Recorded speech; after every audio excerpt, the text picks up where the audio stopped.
pour le problème de charnière des ordinateurs de Lenovo, ici j'ai fait une réparation avec des vis et de l'autre côté des boulons.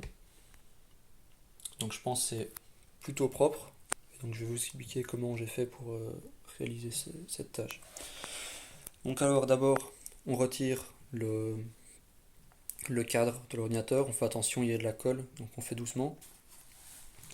Ensuite, ici dans le coin, on retire la pièce en métal et en dessous, on retire les bouts de plastique qui sont cassés en fait. Donc on retire les bouts de plastique et ensuite j'ai appliqué de la résine, donc de la résine qui durcit assez rapidement. Donc avant d'appliquer la résine, j'ai mis du papier collant pour pas qu'il y en ait partout, notamment en dessous de l'écran, etc. Donc pour que ce soit un peu plus propre, du papier collant comme ça. Donc comme ça c'est propre.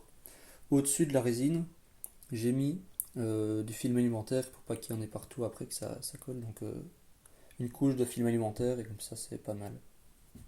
On attend que ça sèche et bien faire attention à ce qu'il n'y ait pas trop de résine parce que sinon après pour remettre la pièce de métal, bah, il faut qu'elle se mette bien en place.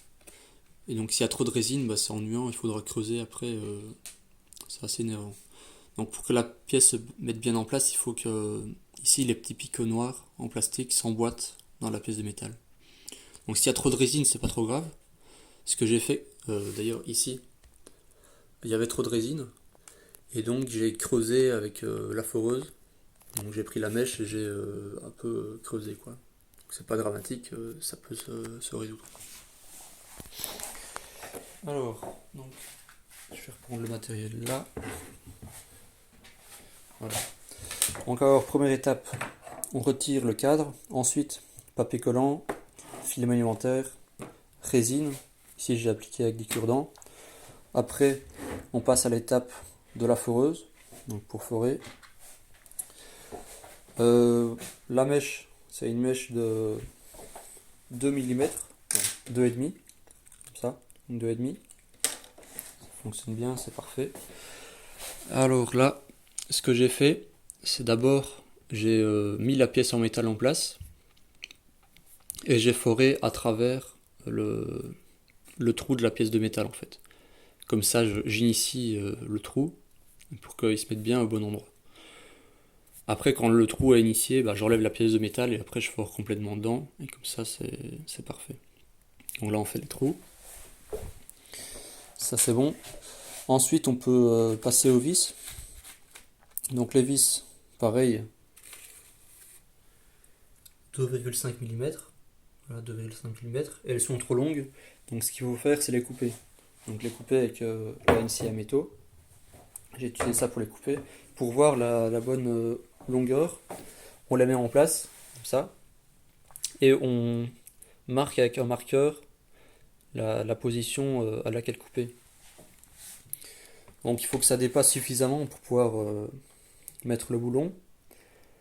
Si c'est trop court, bah, c'est un peu embêtant, c'est difficile à mettre. Donc c'est mieux que ce soit un peu plus long et après on va recouper pour que ça soit vraiment à fleur.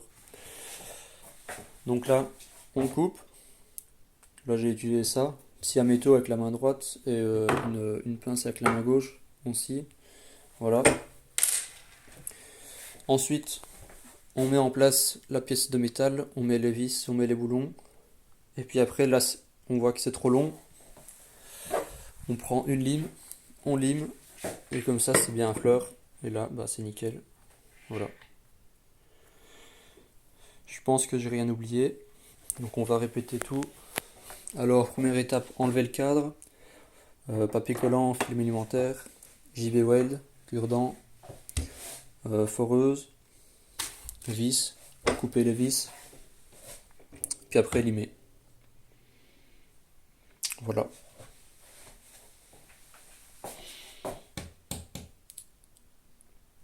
Si vous avez des questions, n'hésitez pas.